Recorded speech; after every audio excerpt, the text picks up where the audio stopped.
There we go. Okay, so I thought about what I was going to call this, but I decided on a kind of whimsical title, The Amazing World of North American Student Housing Co-ops. I really think it is an amazing world. It's a world that not everybody knows about. It's a world worth getting excited about. Yeah, and there's going to be lots of pretty pictures in my presentation. So who am I? By the way, does anybody recognize where this photo is taken? Can I see the, I want to be able to see the chat. Feel free to probably don't interrupt me too much, but if you people type in the chat, I'll see it. So this is, of course, Toad Lane in Rochdale in the UK, site of the, not actually the first, but what people pretend is the first modern cooperative. I was happy to visit that a few years ago. I'm the president of NASCO Properties. I'm an alumni director of Campus Co-op Residents.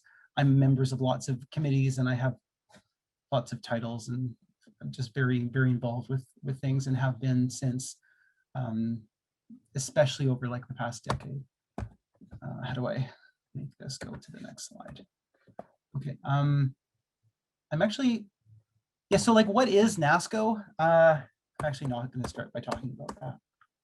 So I want to actually start by talking about what does a kind of typical student co-op actually look like on the inside, because that's where people who live in them, they actually live. They live on the inside, right? So this is Concord House in Chicago. It's very close to the University of Chicago.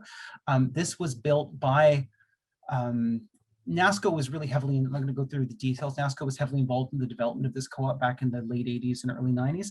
They took a 3-story apartment building and turned it into a single 18-room house with a semi-industrial kitchen and a large dining area and several large co-living areas.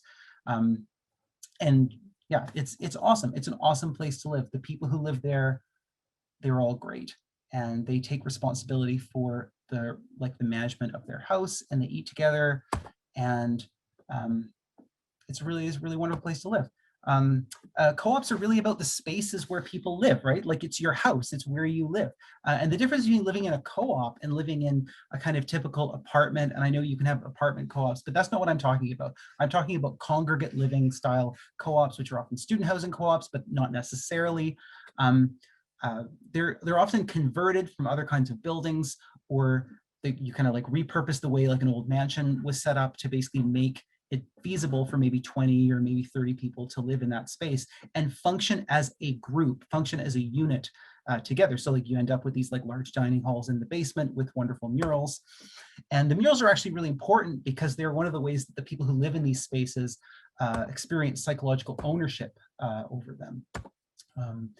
Howland House, which is in the MSU SHC co-op in East Lansing, Michigan, they have a tradition of taking people's taking the doors off the hinges, taking them outside, and the whole house painting them. And then after they dry, they go back inside. And that's the way that people really experience a connection to their space. These houses, when you live in a student housing co-op, is a little bit different from living alone. It's a little bit different from living with roommates. It's the basic idea of it is the labor that's required to reproduce the house as a space with domestic peace and with cleanliness and with food that you can eat is done in an organized way. Generally in the kind of capitalist period, this kind of labor has been, it's generally done by women, right? And is generally kind of not organized in a systematic way. And that's one of the ways that there's a whole, we should all read Silvia Federici and that whole thing, right? In student housing co-ops, members do about 5 hours of labor per week, and that takes care of the cleaning and the cooking and the buying. And then people who sit on committees where maybe their house and other houses have to interact, they actually get paid for that time out of this kind of budget of weekly time that people are expected to contribute. And this managed weekly time is really the engine that makes these organizations so successful. Another aspect of this is because you have large groups of people eating together, they can buy food wholesale, which increases their psychological attachment to the organization, and it's also just fundamentally cheaper. So this is a way that student cooperative living or congregate cooperative living is actually objectively cheaper than other ways of living, and that's not just because of some kind of subsidy or some kind of development charge rebate from the city. It's just actually a cheaper way of living. And the other thing is when people as a group make budgeting decisions about what they're going to eat, this is amazing. They almost entirely stop eating meat just because it's more expensive. When people actually make budgetary decisions, they just eat far less meat because it's just something that we've noticed. So this is at Concord Co-op again in Chicago. Like bulk food. They actually order their food from a store, and as long as their orders are over $500, the delivery is free. One interesting thing in the co-op movement is you have, like in the student co-op movement, is you have places where we've done creative things with architecture. This is Baker House at ICC Ann Arbor, where the co-op owned 2 houses side by side, and they were able to basically build a jointure between them that's 2 stories. The first story became the industrial kitchen and dining area for both houses, or it functions as one house, and then the upper story became more bedrooms. These are some of the student co-ops and congregate living co-ops that have played a really important role in developing this movement, which I'm going to go back and talk more about after. But it's nice to look at pictures, right? So like these are beautiful places that people really care about, and it becomes a really important part of people's experience in university. We often hear from people who go through these systems and get really involved that their experience of taking on roles of responsibility in their co-ops are just as important for their kind of like life development as what they formally studied in university. Madison Community Co-op's interesting. It was kind of the first student housing co-op to decide it no longer wanted to identify as a student housing co-op, it wanted to identify as a community co-op.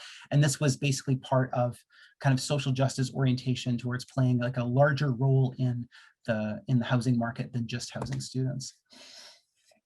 Berkeley's the biggest one that we have, 1,300 members. A huge number of different buildings, different size buildings, but they all function in this basically the same way of people eating together in dining halls and dividing up the work in work teams. Biko House, obviously named after the important person from the South African movement. There's one in Boulder, Riverton. I'm just really just showing you a lot of pictures here just to get a sense of like, oh, actually, now I want to go back and talk about NASCO. So what is NASCO? So NASCO, I'm part of NASCO. I've been part of NASCO since about 2014 when I first attended their conference in Ann Arbor, Michigan. It's basically an attempt to bring all of these different organizations together into a kind of coalition to support each other and to advocate for our shared interests. It was formed in 1968. It was actually formed just while SDS was falling apart. If you're kind of interested in this kind of 1960s student politics history, there really is a connection. I mean, it was happening at Ann Arbor, right? And like, where was the Port Huron Declaration written? Well, it was written in Port Huron, which is like not that far from Ann Arbor, right? So it was actually the third attempt at creating some kind of an alliance between student housing co-ops. And that's kind of interesting because like often in the co-op movement, we kind of try to do things over and over again, but this time it's stuck and it's like, it's been around for 50 years and it doesn't seem to be going anywhere.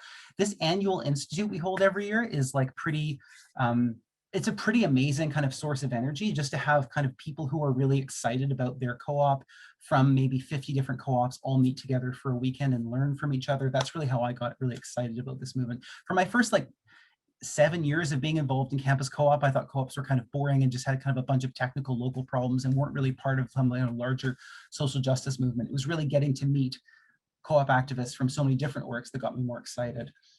The NASCO is sort of a family of organizations. There's like the NASCO official organization, then it has a subsidiary, NASCO Properties, and it also has a kind of related organization, NASCO Development Services. Altogether, we have 5 staff members and approximately 50 members, and there's approximately 6,000 people who live in the co-ops owned by our members. Kind of the core work we do is our staff do local visits to each of the co-ops. Each of the bigger co-ops every year, the smaller co-ops don't get visits quite as often.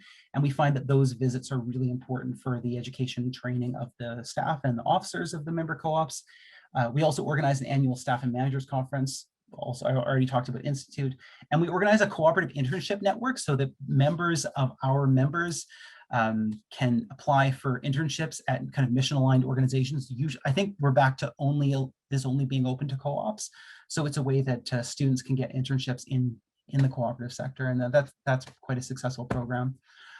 NASCO Properties, that I'm the president of, was formed in 1988. I'm not going to tell you the story. It's an amazing story to save a co-op in Austin. There'd been a housing bubble, and it was this whole thing.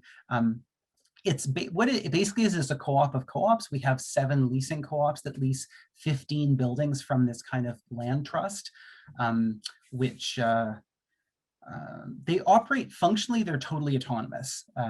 But we all come together in 4 board meetings per year, and then the executive committee meets monthly. And so basically the way it works is instead of paying rent, instead of paying a mortgage payment to a bank, they pay the mortgage payment to NASCO-Properties. And this is really important, right? Because like during the pandemic, a lot of our co-ops have not necessarily been making all their payments, but we haven't foreclosed on them, because our mission is not to extract as much money as possible from our members. Our mission is to provide as much affordable housing as possible. So we act as a kind of permanent guardian of co-op housing stock, and this kind of like alliance between organizations to help each other when we're going through periods of difficulty. Basically, every single co-op that belongs to NASCO-Properties would have failed at some point between the time it joined and now if it had been owned directly by a bank. NASCO Development Services was also formed in the late 80s to provide all stages of development assistance to projects. We offer free consulting for new projects. And then if a project gets taken on, there's like a development fee, pretty standard stuff. We've done developments in all of these places. Recently, we've done quite a lot of like refinancing deals where we've helped small co-ops secure refinancing to preserve affordability and in some cases to be able to expand. Not strictly NASCO Development Services, but kind of through the NASCO network, there's been some pretty amazing deals that have happened where, for example, the co-op in Ann Arbor basically lent the deed to one of their houses to a different cooperative that's in Bloomington, so they could use that as an asset against a mortgage to buy a new house in their community. So that's an example of like a kind of pure example of solidarity between co-ops. And I always want to, I've probably used up all my time. I wanted to talk a little bit about, did you know you actually have some student co-ops in BC? Well, we have one and you used to have another one. The University Students Cooperative. The University Students Cooperative was at UBC, well, I think it was like roughly in Kitsilano, between the late 30s and the mid 60s. And this is from an article from 1944. And the reason why I find this amazing is because this basically describes, like, if you just showed this section of this article to basically anybody from any of the co-ops that I showed pictures of earlier, they would have no idea which co-op you were talking about, because this still describes how the student housing co-ops are set up and managed today. Basically, they have elected officers. If they're small, they're largely self-running without the need for like a permanent staff person. And the whole thing is managed by essentially the committee of people who are managing the individual houses. And then there's like some kind of collaboration with faculty. That's something that exists in some places and not in other places, but I think it's generally a good practice even today. And did you know that there's also a student housing co-op in New Westminster? This is a kind of weird leftover from a huge project that was supposed to happen at SFU in the 70s, but then didn't.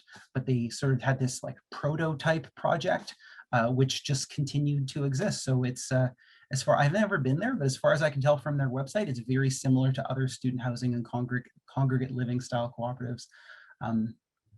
Yeah, that I'm aware of. So yeah, that's a few minutes about the amazing world of student housing co-ops. And I'm sorry I probably took up too much time, and I'd be happy to answer any questions. Check.